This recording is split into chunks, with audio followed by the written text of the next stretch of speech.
This is my 2000 Dodge Viper GTS, and today we'll be giving its 8-liter V10 some proper chop and power with this big cam and ported cylinder head package from Prefix. And since these old Vipers run hotter than your stepdad's temper, you're grounded for good. You got me! We'll also be installing this monster triple-core radiator to see if we can make the Viper a bit more hospitable. Then we'll head over to Street to Sand, where we'll dial in the Viper's tune together and find out how much horsepower and torque it's gained from its new parts. Then finally, we'll pit the Viper against a 2017 Audi R8 V10 Plus to see if we've done enough for the Viper to hang with one of the most badass production V10s on the planet. So if you're interested in working on engines, learning about dyno tuning, racing supercars, and are someone who's just generally into dope shit, then you found the right place.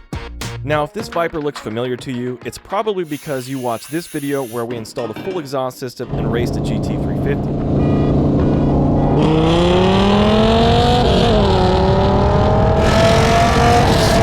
You may have also seen it on Donut.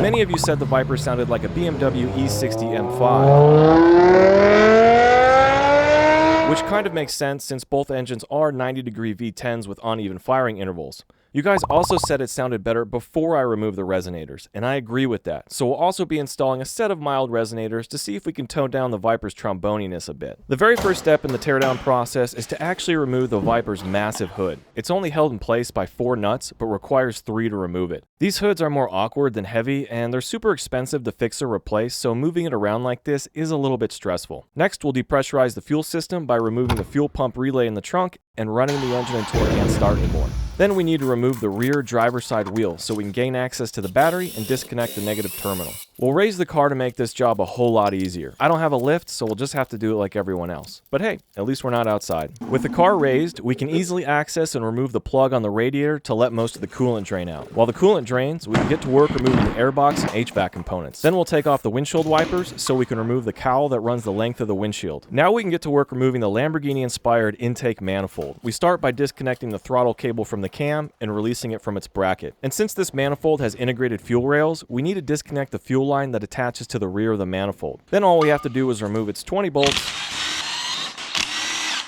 and we're good to remove the manifold from the engine. Next, we'll remove the valve cover and its gasket from the passenger side cylinder head, allowing us to remove the rockers and push rods. And if you didn't already know, this is the component after which this type of engine is eponymously named. Next, we'll move on to the headers, which are surprisingly easy to access. And since they're actually 2 pieces, they're also quite easy to remove.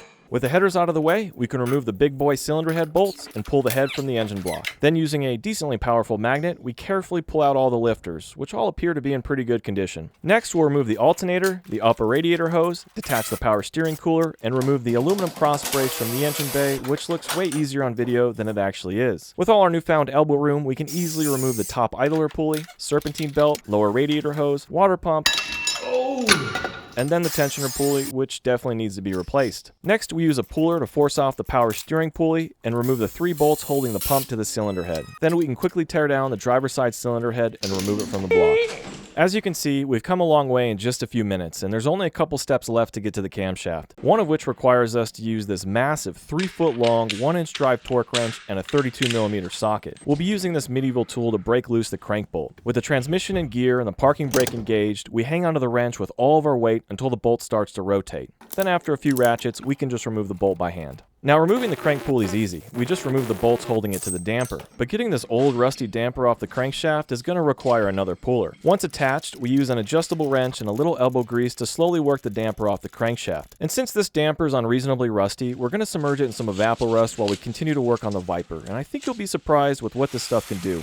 With the damper out of the way, we can easily remove the front cover from the block, revealing the cam and crankshaft sprockets. To remove the camshaft, we first remove its sprocket and then the thrust plate. Then reusing the sprocket bolt as a little handle, we gently pull the camshaft out from the block. But we have something of a problem here. The camshaft on these V10s are so long that they hit the AC condenser when trying to remove them. So instead of removing the front bumper and the condenser and all that, we're just going to jack the engine up until the cam clears the top of the bumper. Upon inspection of the stock camshaft, I found some pretty nasty damage on the intake lobe for cylinder number 2. This is likely due to bad casting from the factory and or a weak valve spring. Either way, this is probably the source of the clicking noise this engine's been making for the last 18 months. And surprisingly, all the lifters look really good, even even the one associated with the bad lobe barely has any damage. Our new camshaft was designed by a company called Prefix, and they do all kinds of interesting and impressive stuff, like helping set the record for the fastest manual production car to go around Nordschleife, to building 9-liter Vipers that walk liter bikes. Now, without getting too technical, this camshaft, like many performance camshafts, increases how much the intake and exhaust valves open and extends how long they're open for. This allows more air and fuel to enter the combustion chamber, which increases the engine's ability to make power, usually by quite a bit. And even though this camshaft doesn't have an aggressive lobe separation angle or super long duration, it should still give the Viper some much needed chop.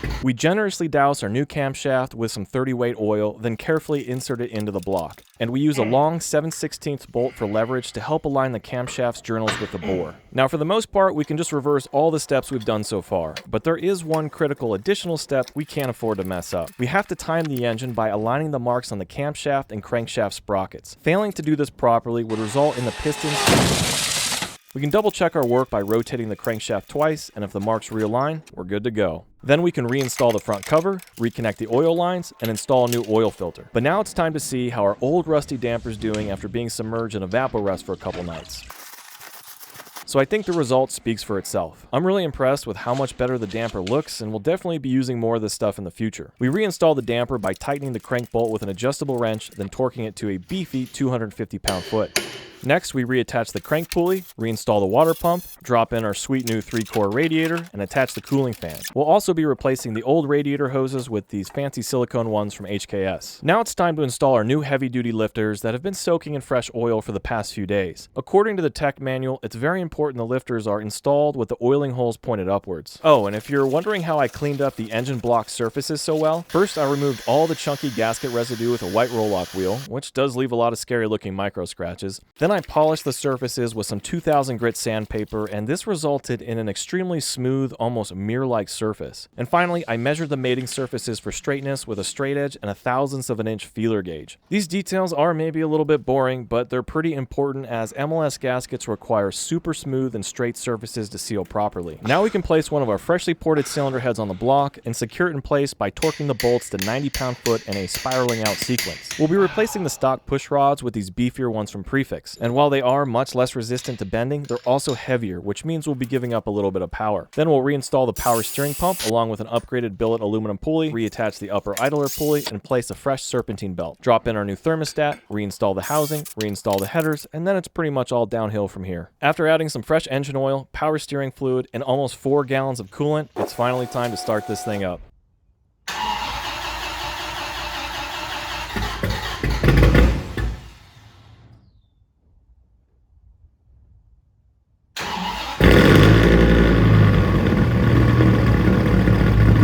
A few moments later.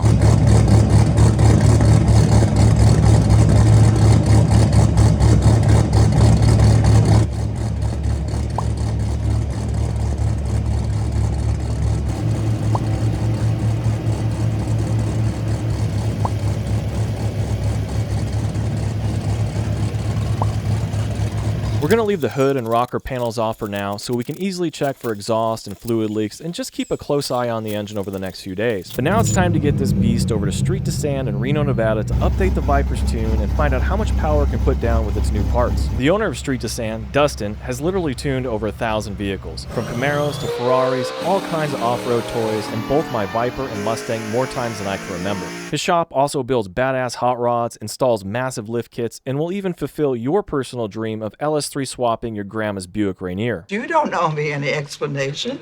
Okay, so when I first dynoed the Viper a few years ago when it was still stock, it put down 410 wheel horsepower and 450 pound-foot of torque. After we installed the full exhaust system and updated it with a more aggressive tune, horsepower increased to 458 and torque to 505. Now we're going to do a baseline run with our cammed Viper, then we'll tweak the tune to see how much power we can ultimately squeeze out of this thing.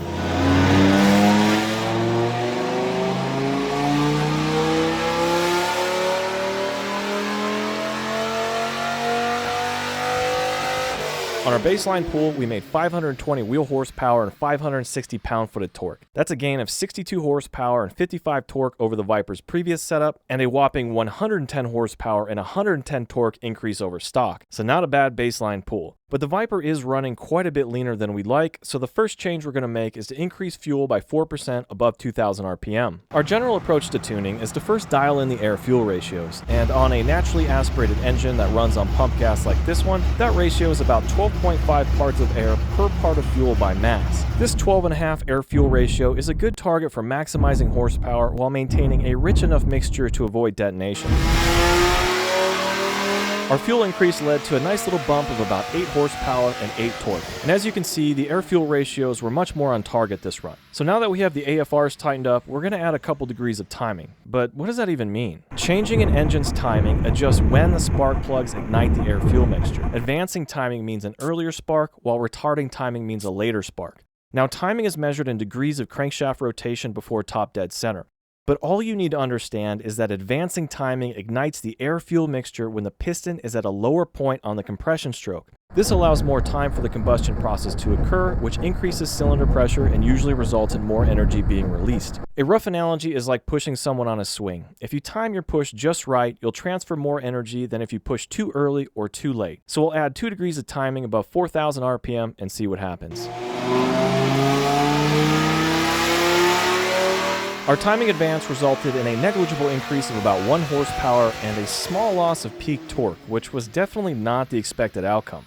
Okay, so here we are on the actual dyno chart, and you can't miss these hiccups on the plots around 5,700 RPM. By adding too much timing, we caused the fuel to detonate or ignite outside of the normal combustion process, so much so that it interrupted the RPM signal being sent to the dyno. Now, we could run a higher octane fuel like E85 or race gas to allow us to further advance ignition timing, but since we're limited to 91 octane here in Reno, Dustin and I ended up having to retard timing by a total of 5 degrees. And so the Viper was ultimately able to safely put down 527 wheel horsepower and 567 pound-foot of torque. But the real story here is the improvement in horsepower and torque throughout the RPM range. Our camshaft upgrade didn't sacrifice low-end torque for top-end gain, and the Viper now actually makes over 450 pound-foot of torque at the wheels at just 2,000 RPM, making it one of the most responsive and enjoyable cars I've ever driven. This 2017 Audi R8 V10 Plus is equipped with a 5.2-liter V10 that screams to 8,700 RPM and generates 610 horsepower and 413 pound-foot of torque at the crank. Its 7-speed dual-clutch automatic transmission and all-wheel drive launch control system enable it to get to 60 miles per hour in the 2-second range and run 10-second quarter miles with ease. It's essentially a Lamborghini Huracan cloaked in Audi's sleek and sophisticated aesthetic, and I think it looks totally badass. This particular specimen also has Audi's Sport Performance Kit, which includes shorter gearing, aero, and carbon fiber body parts, and the owner has also installed super light BBS wheels along with an aftermarket exhaust system from HMS. This R8 makes approximately the same horsepower to the wheels as the Viper, but significantly less torque. And while some people may think this massive torque difference gives the Viper an advantage, you have to remember the Viper is an old-school rear-wheel drive manual sports car with no traction or stability control, so keeping all that torque in check can be something of a challenge. We're going to start with a roll race, because if the Viper can't hang with the R8 from a roll, it won't stand a chance from a dig.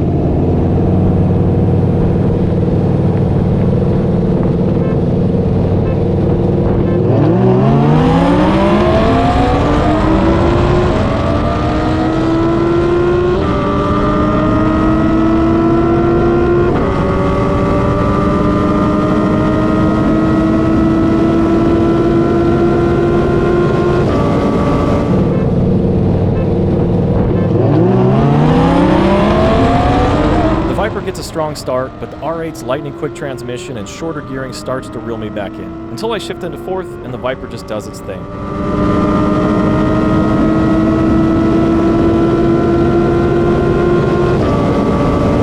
Both Dustin and I are pretty impressed with the Viper's performance, and he said for our next race he's going to try using the paddle shifters to see if he can do better than the automatic.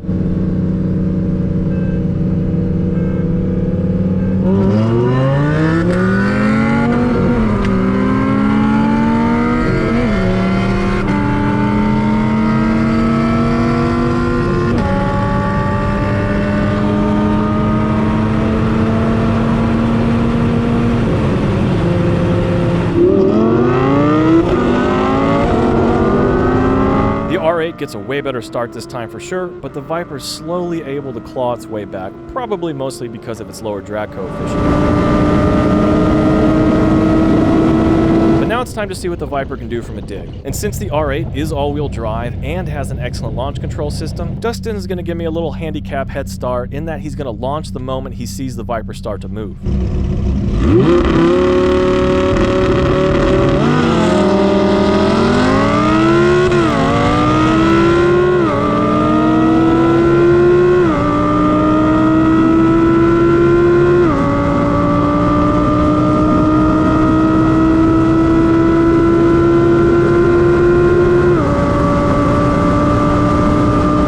Okay, you'll see here I end up spinning almost all the way through first gear, and then it's not really until third gear that I fully track up.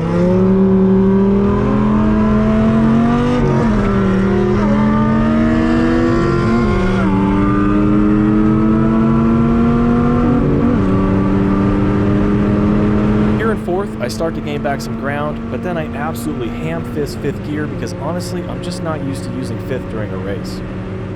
In the next Viper video, I plan to address the Viper's ridiculously long gearing and race a few Corvettes, including the new C8. And in the next Mustang video, we'll finally install the Vortex Supercharger and find out how much power the Mustang puts down with boost. And of course, we'll also hunt down a couple GT500s. A huge thank you to Dustin at Street to Stand for allowing me to document the tuning process and teaching me more than a few things along the way. And another huge thank you to the other Dustin for being totally game to drive his $200,000 supercar to the middle of the desert for some friendly racing. And finally, I didn't forget to install those resonators, so let me know what you guys think of how the Viper sounds now, and hopefully I'll see you in the next one.